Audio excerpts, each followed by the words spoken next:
the CEO of Anti-Woke, Incorporated. By Sheila Kolhatkar.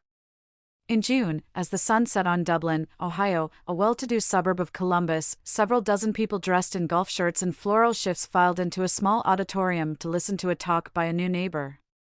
Vivek Ramaswamy, a 37-year-old entrepreneur, had settled in the area with his wife and toddler son after making a large fortune as the founder of a biotech company. Now, thanks to dozens of appearances on Fox News to criticize cultural totalitarianism enforced by liberal elites, he was closing in on fame as a conservative pundit. In the past year, he had cast aspersions on Black Lives Matter and the death of merit, mask mandates and U.S. border protection, public school curricula, and the actor Jussie Smollett.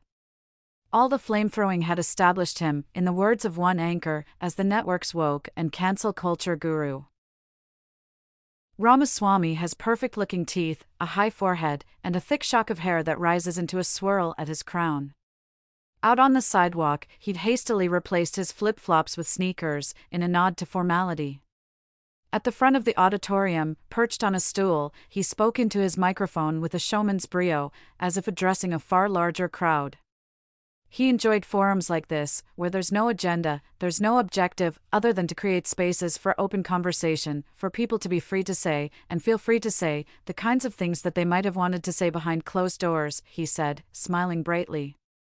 The true test of the strength of a democracy was not, he argued, how many people voted. It was the percentage of people who feel free to say what they actually think, in public. One of the opinions he wished to air to those assembled was that wokeism, a belief system that Ramaswamy sees as an insidious secular creed, has overtaken religious faith, patriotism, and the work ethic as a key American value. Corporate virtue signaling and hypocrisy are everywhere, he told the audience. Let's muse about the racially disparate impact of climate change as you fly on a private jet to Davos, he said, to laughter from the nearly all-white crowd. C.E.O.S were recruiting token people of color for their boards in the name of diversity while refusing to seek out diverse points of view. The Walt Disney Company was self-righteously protesting Florida's Don't Say Gay law after cutting deals with the repressive Chinese government to film footage from Mulan in Xinjiang. To Ramaswamy, such corporate do-gooderism, and especially environmental, social, and governance investing, known as ESG, is a smokescreen designed to distract from the less virtuous things that companies do to make money. Amazon donates to organizations that aid Black communities while firing workers trying to unionize. Nike produces advertisements with the civil rights activist and former NFL quarterback Colin Kaepernick while exploiting workers in Asia. Many such companies, he intimated to the audience, were building tacit alliances with the Democratic elite. That corporations are given to hypocrisy is hardly a novel observation. But Ramaswamy's twist on the familiar critique, which he laid out last year in a book entitled Woke Incorporated, Inside Corporate America's Social Justice Scam, is to place ESG investing at asset management firms like BlackRock, Vanguard, and State Street at the center of what ails American life. He calls this kind of socially conscious investing, not political corruption or dark money, not election denialism, not disinformation, the gravest danger that American democracy faces today. ESG, he told his audience, lets the private sector do through the back door what our government couldn't directly get done through the front door. The three top asset management firms collectively hold more than $20 trillion in retirement funds and other capital, about the same as the national gross domestic product. And the stocks that the firms control give them extraordinary influence over almost every public company in the world. It's not a right-leaning issue, it's not a left-leaning issue, he said. Private sector attempts to address climate change are not only laughably insincere, he argued, they're encroaching on work that should be done by the government, and only if the citizens agree. Ramaswamy's crusade against ESG is based on a pair of seemingly contradictory ideas, that attempts by companies to address societal problems are cynical and ineffective, and that those attempts also pose an existential threat to the democratic process. But such inconsistencies are often obscured by Ramaswamy's frictionless oratorical style, a brisk patter, peppered with references to Hobbes and Hayek, that wends toward well-modulated moments of outrage. In Dublin, his words had grey and blonde heads bobbing in agreement. Ramaswamy's mother worked as a geriatric psychiatrist, his father was an engineer and a patent lawyer at General Electric. They came to the U.S. from South India before Vivek was born, in 1985. Growing up in the Cincinnati area, Vivek established himself as an overachiever, an accomplished pianist, a nationally ranked tennis player, and the valedictorian of his Jesuit high school. He graduated from Harvard College and Yale Law School, worked at a hedge fund, then started a pharmaceutical company, Roivant Sciences, where he made hundreds of millions of dollars. That a chunk of this wealth derived from a failed effort to bring an Alzheimer's drug to market is something he doesn't dwell on in speeches. After Ramaswamy emerged from that failure, his cutting one-liners, which he deployed in Woke Incorporated and on Twitter, attracted notice at Fox News, and last year he left his pharmaceutical venture behind. His mother, Geeta, had never heard of Tucker Carlson or watched Fox News before her son started showing up on the network. "I wish he could be on other channels as well," she told me.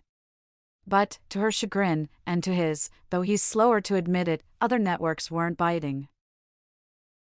In recent years, Ramaswamy has contemplated a move into politics, something he discussed with a friend from law school, J.D. Vance, a venture capitalist who was just elected to the U.S. Senate in Ohio. But if the event in Dublin, organized by a marketing executive, felt vaguely like a campaign stop, Ramaswamy was there to promote more than policy ideas.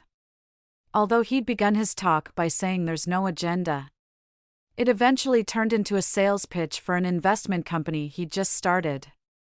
The company, Strive Asset Management, had the financial backing of the billionaire Peter Thiel, Vance's VC firm, and other investors, and intended to compete with BlackRock and its peers. Although Ramaswamy was still hiring and searching for office space, he told the audience that Strive would soon offer investment funds, at fees competitive with BlackRock's, that wouldn't ask the companies it invested in to push political agendas. It would ask them only to deliver quality products and services, and to make money for shareholders. As the talk concluded, anti-woke investing didn't appear to be foremost on attendees' minds. Two women descended on Ramaswamy with smiles as broad as his own. They'd founded their own K-12 school after criticizing what was being taught at their children's private school. They planned to center virtue and patriotism in their new curriculum. Would Ramaswamy like to meet with them to discuss it further? He would. Two more women approached. Would he attend their freedom rally? He was supportive, but non-committal. A man with a thick and bristly mustache pulled in close, stared him in the eyes, and asked, "When's the last time you read The Art of War?" High school?" Ramaswamy turned away to relieve his wife, Apurva, a doctor who was 8.5 months pregnant, of their restless 2-year-old son. By the time he turned back, a woman in a bright red top was confiding that she, too, was concerned about the local schools. As Ramaswamy's son dipped his hand in a cup of water and appeared ready to burst into tears, the woman said, "We've worked so hard to get rid of the gender identity stuff. Now we want to." A shadow flickered across Ramaswamy's face. "Don't talk about that so much," he told her while also signaling to his wife and a body man who was traveling with him that it was time to move on. "Talk about what you want to replace it with instead: civic education, American history, patriotism." The term woke, which dates back nearly a century, was initially used in Black communities to describe a raising of consciousness and has since become a catch-all denoting awareness of a range of social justice issues. In recent years, wokeness has also become, in conservative circles, a subject of suspicion and ridicule, shorthand for performative righteousness, like political correctness before it. Opposition to woke principles has become a business opportunity, too. A former Green Beret has found success with a patriotic coffee brand, Black Rifle, based in Salt Lake City. The conservative commentator Sarah Gonzalez founded American Beauty, a cosmetics company for women who love America. Lipstick shades include Freedom Fighter and Triggered. Vanessa Santos, who runs a right-leaning public relations firm called Red Renegade PR, told me that the market for anti-woke goods is niche but ardent. "People want to buy something that's patriotic," Santos told me, "and they want to know the kind of person who's behind the product." Ramaswamy's Strive isn't even the only anti-woke asset management firm to launch in the past few years. In 2020, the money managers William Flagg and Tom Carter started the American Conservative Values ETF, a fund that boycotts companies deemed to be supporting a liberal agenda. 2nd Devote Funds, which offers two products and emphasizes conservative and faith-based values, appeared the same year. Last month, Strive surpassed both outfits in size, announcing that it had more than $500 million in investment assets after its first 3 months.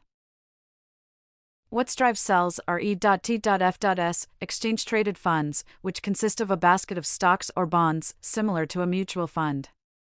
The first ETF that the firm introduced invests in energy companies.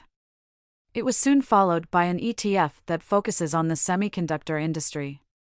Strive also began a publicity campaign targeting 7 companies: Amazon, Apple, Chevron, Citigroup, Disney, ExxonMobil, and Home Depot, that Ramaswamy claims would be more profitable if they abandoned their ESG goals. The creation of firms like Ramaswamy's represents a counter-movement to a phenomenon that itself was a counter-movement. ESG investing arose in part as a response to the concept of shareholder primacy, which Milton Friedman famously articulated in a 1970 essay in The Times. Corporations should not be concerned with the public interest, such as reducing discrimination and pollution, he argued. Managers' only duty was to maximize the profits of shareholders, the company's true owners, an idea that, for obvious reasons, was instantly appealing to many investors. The opposing argument, which came to be known as stakeholder capitalism, contended that when companies made decisions they had a responsibility, financial as well as ethical, to everyone affected by their dealings. As such, they might weigh factors other than profit, such as environmental impacts and the well-being of workers and communities. The term ESG was first formally proposed in a 2004 UN Global Compact report. Specific ways of measuring a company's ESG performance have since been refined into a scoring system. Pension fund managers, for example, might use the scores to evaluate long-term risks such as climate change and demographic shifts, to avoid squandering the money of workers who would depend on their retirement funds in the future. Some companies game their ESG scores and exaggerate their responsible choices as a cynical marketing strategy. But even companies that take the goals seriously aren't motivated primarily by virtue. Rebecca Henderson, a Harvard Business School professor who consults with companies on sustainability, said, "I promise you, these companies want to make money." But, she added, executives are also eager to stay viable in a future in which carbon might be taxed and more employees and consumers will avoid companies that pollute heedlessly or mistreat their workers. Larry Fink, BlackRock CEO and a proponent of ESG investing, is a favorite target of Ramaswamy. As a shepherd of around $8 trillion in investor money, Fink has urged companies to adopt plans to become carbon neutral and ultimately transition to a post-carbon economy. Ramaswamy contends, without citing specific evidence, that Fink is collaborating with political elites on such matters, promoting environmental policies that they have failed to push through Congress. He has attacked Fink's supposed liberal agenda so assiduously that a newcomer to U.S. politics might, after imbibing conservative media, mistake the BlackRock CEO, one of the most powerful men on Wall Street, for a darling of the American left. BlackRock's business is more complicated than Ramaswamy suggests. For instance, not all of its funds are ESG-based. A company spokesperson notes that less than 6% of its assets under management are in dedicated sustainable investing strategies. Last year, BlackRock announced that it would allow investors in some of its funds to participate in company shareholder votes on matters such as executive compensation and climate policies, rather than BlackRock voting on their behalf.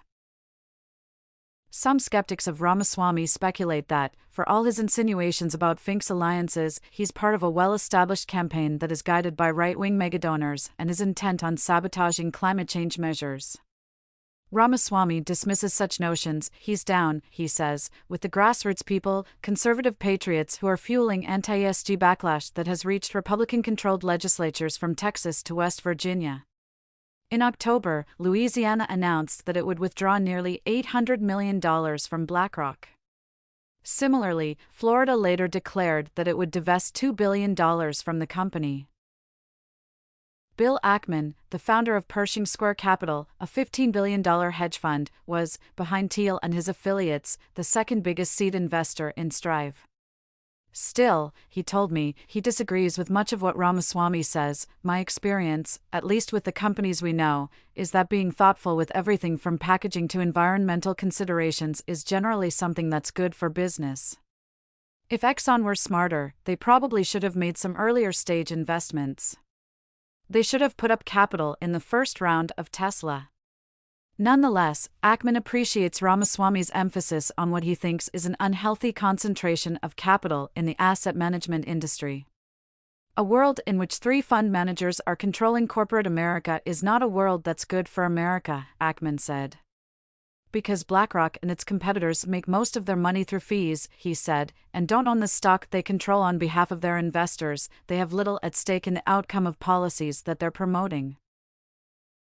Tariq Fancy, who until 2019 worked as BlackRock's global chief investment officer for sustainable investing, has doubts about both Ramaswamy and ESG.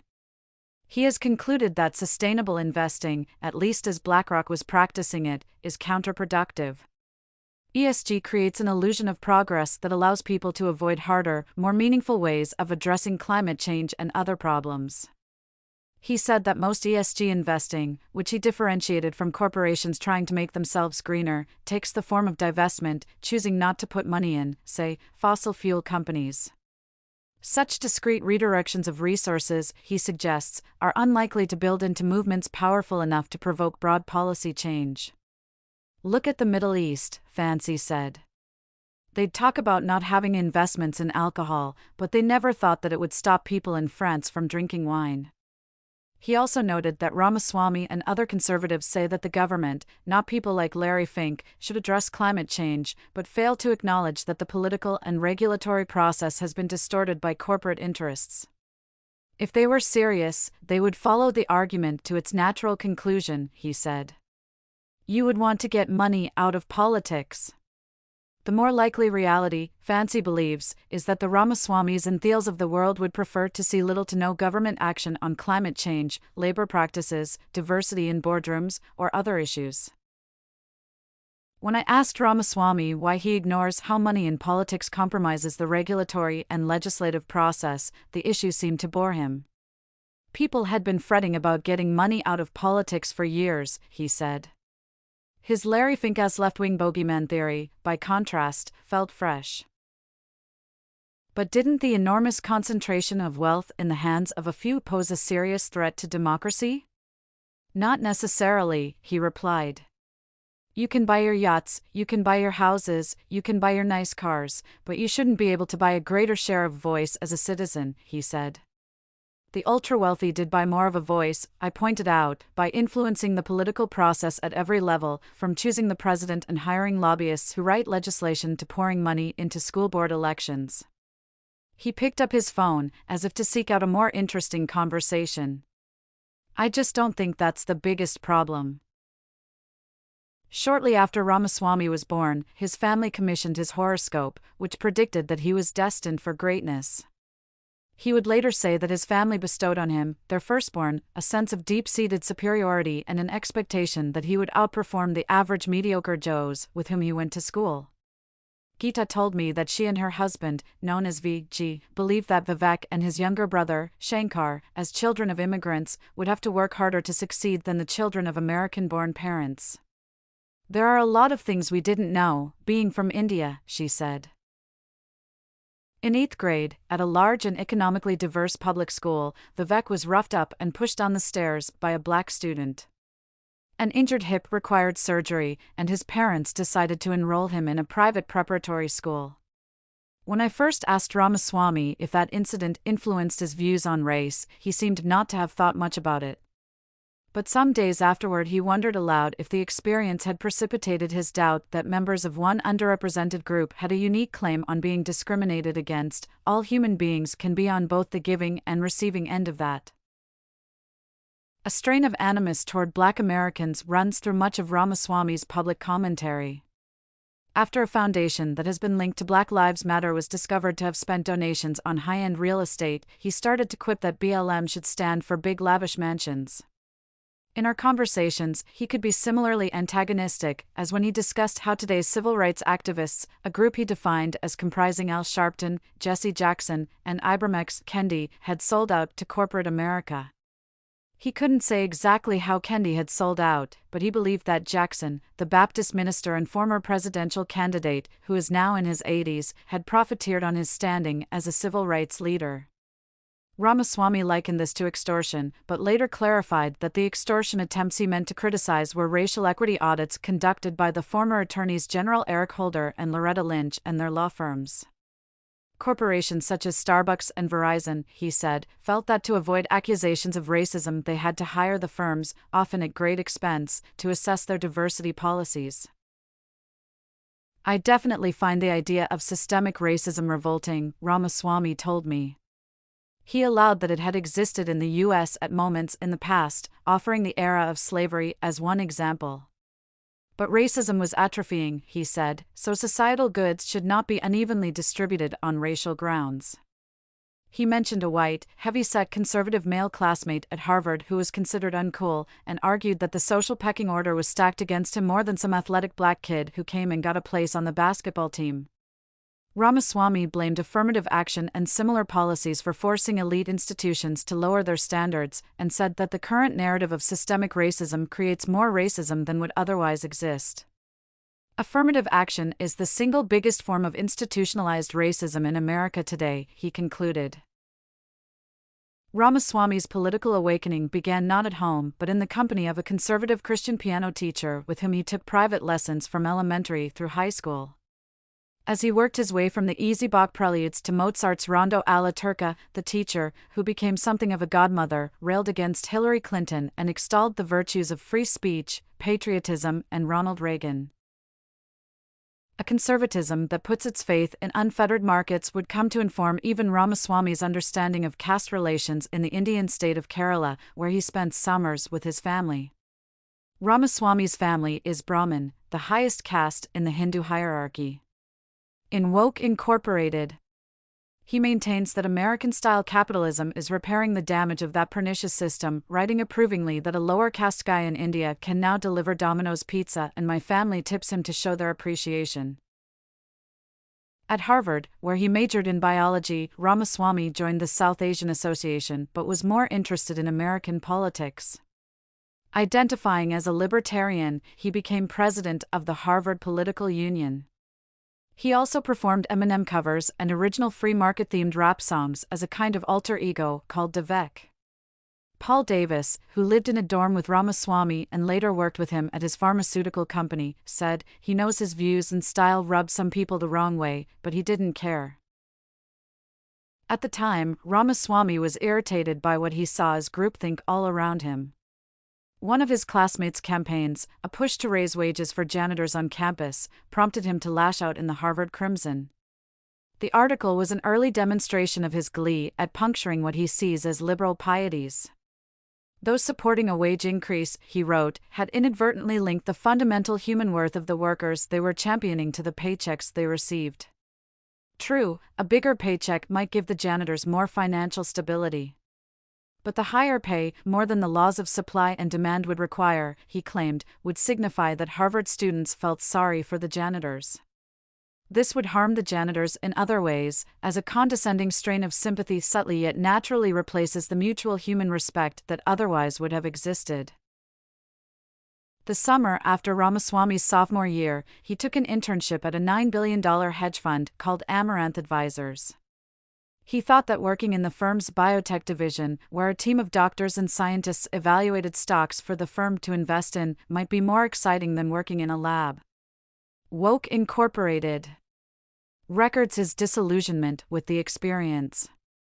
He recalls Amaranth's founder, Nicholas Mounties, explaining to the summer interns that the purpose of a hedge fund was to turn a pile of money into an even bigger pile of money. Ramaswamy joined a company-sponsored cruise, where he says he came to the attention of the firm's big traders by winning a poker tournament. After that, they began taking him to extravagant restaurants and clubs with bottle service, indulgences subsidized by investor fees. Even at the age of 19, it struck me as, this is not the way a company should be, he said. The next year, after one of the firm's traders reportedly lost several $billion in a week betting on natural gas futures, Amaranth collapsed. Mounties, through legal counsel at his new firm, Verishan Fund Management, said that he recollected neither Ramaswamy nor the events he related. Ramaswamy's next summer internship, another disappointment, was at Goldman Sachs.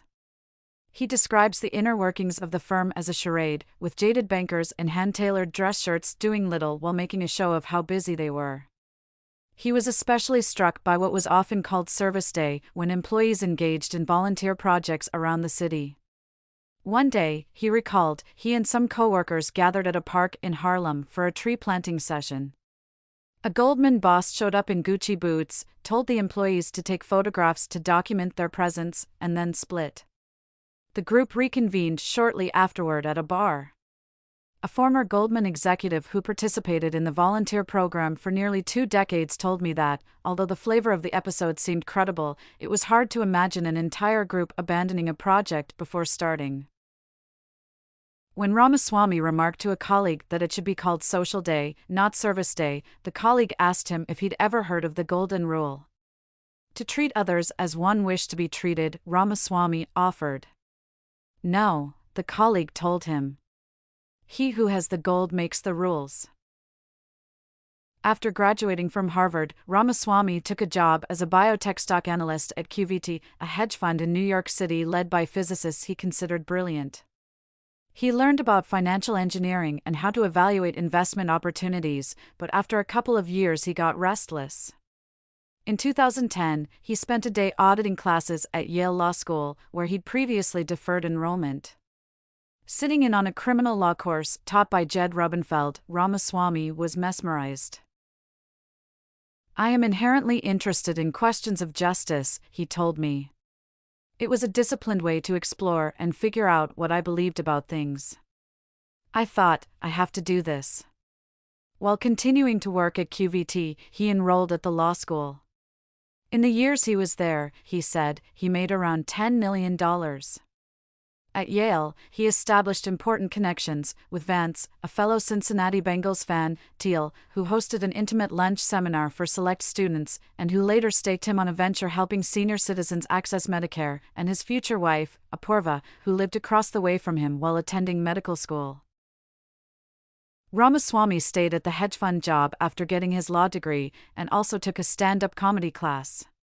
The course was traumatizing, he said, he wasn't any good. But he did learn a trick that stuck, carrying around a notebook to capture passing thoughts or jokes as soon as they arose. While researching biotech companies for QVT, he began filling the notebook with ideas and with impressions of executives he met. In 2014, these scribblings became the basis for Roivant, his pharmaceutical venture. It was a fine time to start a company.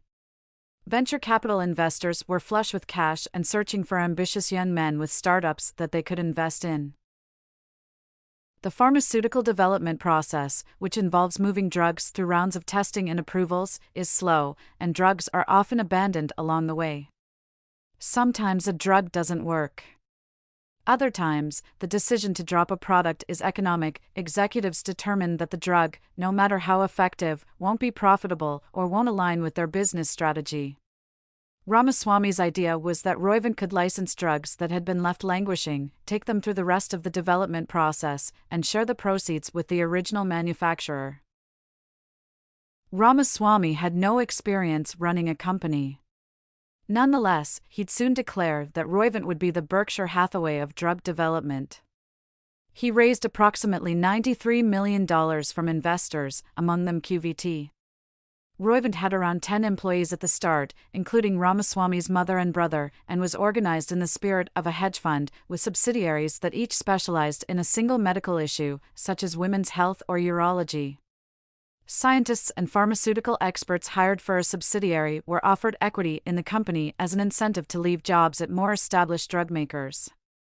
Ramaswamy's advisory board included several well-known Democrats, including Tom Dashley, the former Senate Majority Leader, Kathleen Sebelius, the former Secretary of Health and Human Services under President Barack Obama, and Donald Barrick, the former administrator of the Centers for Medicare and Medicaid Services. Barrick was attracted to Roivant, he told me, because of its commitment to improving access to critical medicines. I thought he had latched onto an important problem in that there are important drugs that don't get developed because they don't fit in the business model of the company, so these assets stay on the shelf, Barrick said.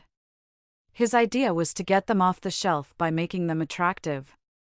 In discussions with Ramaswamy, politics never came up, Barrick said. What the founder did talk about was pricing drugs reasonably so that they'd be accessible to patients who needed them. At the end of 2014, Roivant acquired one of its first drugs, an experimental Alzheimer's medication, from GlaxoSmithKline, for $5 million upfront. There is no effective treatment for Alzheimer's, and drug companies have spent billions of dollars trying to develop one.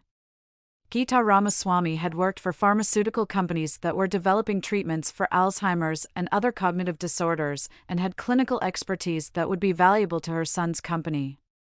The drug that Roivant bought, known as SB742457, had been shelved even though in early trial phases it had shown signs of reversing mental decline when paired with an older drug called Aricept. Ramaswamy's company would owe GSK a 12.5% royalty on net sales and other possible payments should it manage to bring SB742457 to market. In 2015, the biotech industry was in the midst of a boom, or, some might say, a bubble. Stock prices had been skyrocketing in an environment full of hype. Ramaswamy took advantage of the moment. He created a subsidiary in Bermuda to own the drug and prepared to sell shares to the public before the medication, in combination with Aricept, began the pivotal Phase 3 clinical trial. That June, the subsidiary, Axovant, raised more than $300 million through an initial public offering, a remarkable amount given that the subsidiary's value was based solely on the potential of one untested drug. As the drug, since renamed Intiperdine, proceeded through the clinical trial, with around 1,300 patients, Forbes put Ramaswamy on its cover and called him the 30-year-old CEO conjuring drug companies from thin air. In the accompanying article, Ramaswamy declared, "This will be the highest return on investment endeavor ever taken up in the pharmaceutical industry."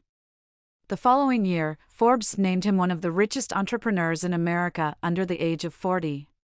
But in September 2017, with Axovant reportedly valued at around $2.6 billion, Ramaswamy received an unpleasant phone call.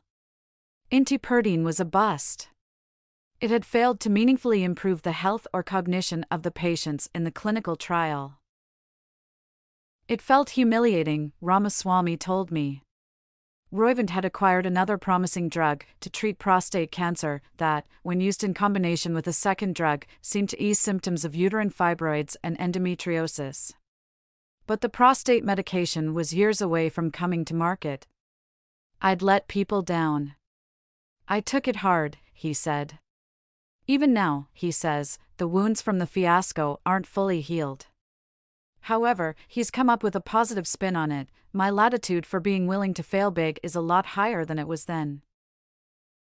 In the summer of 2019, the Business Roundtable, an association of more than 200 C.E.O.S of the largest companies in the country, issued a new statement of corporate responsibility, saying that businesses should aim to operate ethically in addition to delivering profits to their shareholders. The statement was not binding for members, but it reflected anxieties about wealth inequality and about the declining financial security of the middle class. Around that time, individual companies, from Airbnb to Citigroup, issued their own statements on moral obligations. In January 2020, at the World Economic Forum in Davos, David Solomon, the CEO of Goldman Sachs, announced that the firm, in its U.S. and Western European markets, would no longer underwrite initial public offerings for companies whose boards lacked at least one diverse member. That number is now 2. Ramaswamy's notebook began filling up again. "Everyone was saying the exact same thing at the exact same time, and it got under my skin," he said. He submitted an op-ed to the Wall Street Journal in which he denounced stakeholder capitalism for advising powerful companies to implement the social goals that their CEOs want to push. "These were issues that should be decided by the citizenry," he wrote, "through voting and policymaking." After the article ran, Ramaswamy relished the impact that he seemed to be having. "It wasn't like being at a dinner party where I'm just sharing my opinions," he told me. If I wasn't the one making that argument, I wasn't sure if anyone else would be taking that on. That was enjoyable, but it also came with some sense of responsibility. A book seemed like a natural next step. Seeking advice, he turned to Rubenfeld and his wife, Amy Chua, who is also a professor at Yale Law School and whose book Battle Hymn of the Tiger Mother, about spurring her two daughters to become overachievers, had been a bestseller. Chua had also mentored Vance at Yale and advised him on the writing of his memoir, Hillbilly Elegy. Around the time they met, Rubenfeld was under investigation by Yale for sexual harassment, a charge that he denies and which led to a 2-year suspension from the faculty. He heard out Ramaswamy's somewhat scattered ideas and suggested a totter study of capitalism, democracy, and the changing culture of the American workplace. Rubenfeld said of Ramaswamy, "He is one of the most skilled people I know in terms of listening to criticism and learning from it." Ramaswamy accepted the advice, began writing trenchantly about his experiences in Ivy League and the corporate world, and eventually took his proposal to a publisher of conservative authors, Center Street. In May 2020, as he was working on the manuscript, George Floyd was murdered by a police officer in Minneapolis, and cities across the country erupted with protests. Corporate executives began issuing statements expressing sympathy and support for racial justice. A photo circulated of Jamie Dimon, the CEO of JPMorgan Chase, kneeling in apparent solidarity. Ramaswamy, unsurprisingly, was annoyed. The murder of George Floyd was tragic, he wrote in Woke Incorporated, but it was also tragic that thousands of people of all races died of diseases every day that could be better treated by a broken healthcare system. Employees at Roivant, too, wanted Ramaswamy to issue a statement of support for Black Lives Matter. Instead, he sent a company-wide email that acknowledged the painful week and the protests, and advised his staff to stay safe. This did not go over well. A colleague accused him of being tone-deaf, and many of the young people Roivant had recruited demanded to know how the company was addressing systemic racism in its subsidiaries. He later wrote, "There was something curious to me about corporate America's fixation on the BLM movement, even as other obvious injustices continued to abound. I was personally appalled by China's persecution of its Uyghur population. But," he went on, "none of my employees or directors expressed concern to me about these human rights violations." In the aftermath of the January 6 attack on the Capitol by supporters of President Donald Trump, Ramaswamy co-authored a Wall Street Journal op-ed with Rubenfeld. They called the assault on the Capitol disgraceful, but sounded more exercised that Twitter, Facebook, and other tech companies had suspended Trump's accounts on the ground that he had incited violence. The op-ed contended that the tech companies' decisions about whom to ban were politically motivated. Members of Roivant's advisory board were following Ramaswamy's new career as a cultural critic, and some were distressed. In Barrick's view, Tucker Carlson and Fox News were toying with American democracy. Moreover, Barrick thought Ramaswamy's regular public statements about how corporations did not exist to deliver social benefits ran counter to Roivant's original mission, to bring reasonably priced medicines to people who needed them. The day after the journal piece appeared online, Barrick resigned from Roivant's advisory board. Dashley and Sebelius quit, too. Ramaswamy was startled by the departures, particularly Barrick's, but he was unrepentant. A week and a half later, he went on Carlson's show to call on President Joe Biden to pressure Twitter to reinstate Trump. "To me, he's assuming a status quo that does not exist," Barrick said. "Democracy is so under the gun right now. And the very forces that he's talking about, these moneyed forces, are part of the reason. His view is they should get out of the political scene entirely, and my view is they're in it, the money's there." Just a few weeks after January 6, Ramaswamy announced that he would step down from the business he'd founded to focus full-time on his writing and political interests. Roivant had recovered from its Alzheimer's drug failure, and he told me he realized that he couldn't be a free-speaking citizen without hurting the company. He was also mulling a run for the Senate seat in Ohio held by Rob Portman, who said that he would not seek re-election, in large part because of the polarization in Washington. The Republican Party was perennially in need of candidates of color to diversify its ranks, especially those with stage presence and a good origin story. Ramaswamy was invited to a dinner attended by Kevin McCarthy, the House Minority Leader, and took the opportunity to raise the subject of his political future. He recalls McCarthy saying that he could do more good as a thought leader for the party than as a junior member of Congress. Others he consulted suggested that a life in politics would be a source of misery and frustration. Ramaswamy was also casting about for another business to start, maybe an anti-woke shoe company to compete with Nike, or an anti-woke beverage company to take on Coca-Cola. But conditions seemed more propitious for an anti-BlackRock, something much bigger than the anti-ESG companies that had already formed. At the time, a wave of anti-E.S.G sentiment was taking hold at the local level. States including Oklahoma, Kentucky, and Texas passed bills that allowed their officials to restrict the activities of financial institutions if they were determined to be limiting their dealings with the fossil fuel or firearm industries. The lobbying arm of the Heritage Foundation, which has received funding from the billionaire Koch brothers and other allies of the fossil fuel industry, is an enthusiastic supporter of such anti-ESG endeavors. Ramaswamy has appeared frequently at Heritage functions. Heritage also has ties to the State Financial Officers Foundation, a group that includes conservative state treasurers and has promoted anti-ESG efforts. Ramaswamy spoke to a gathering of the group this past February. A few months later, he was collaborating with one of its rising stars, Riley Moore, the West Virginia state treasurer, on a Wall Street Journal op-ed. The piece criticized the disproportionate power of the Big Three asset managers over public companies. Moore told me that, after he took office in January 2021, he heard that coal, gas, and oil companies with operations in his state were struggling because some banks had made it more difficult for them to borrow money. He declined to name any of the companies. I immediately started to dig in and wonder about how we could push back, Moore said. West Virginia was one of the country's largest energy producers, with some 72,000 workers in the sector, and the industry generated millions of dollars in revenue for the state. Moore wrote to Goldman Sachs, J.P. Morgan, Wells Fargo, Morgan Stanley, BlackRock, and U.S. Bank, warning that they might lose state contracts should they be found to be boycotting fossil fuels. Everybody talks about climate change, and I get what they're saying, maybe the climate is changing, Moore said. But it misses what's measurably changing drastically in this country, and that is the question of human flourishing. We see people's life expectancy dropping, drug addiction, people generationally doing worse than their grandparents or parents were doing. That is a huge problem, one that has to be addressed more immediately than the question of the climate changing.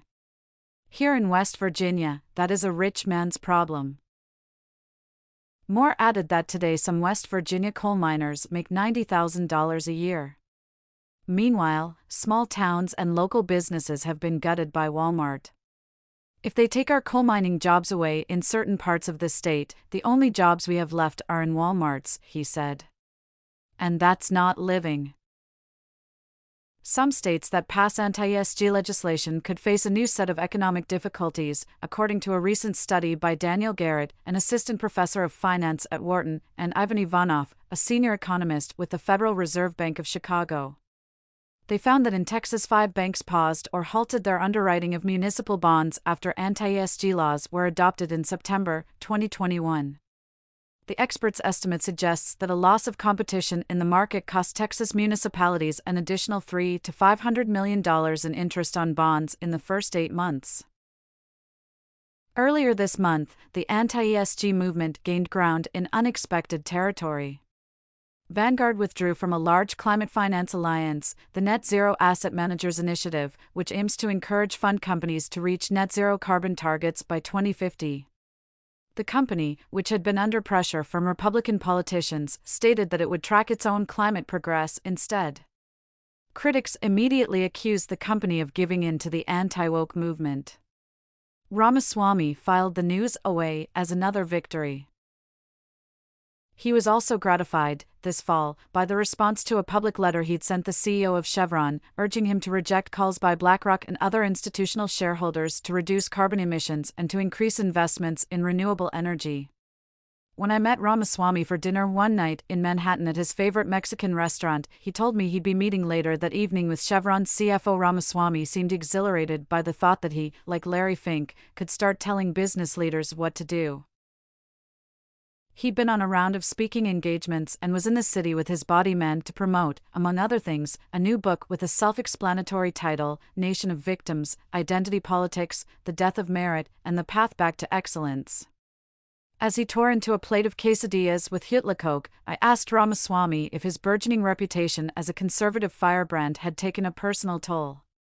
He chose his words carefully. A family member no longer spoke to him, and he'd been ghosted by a close friend. Although he'd forged new relationships with conservatives, none of the connections had turned into friendships.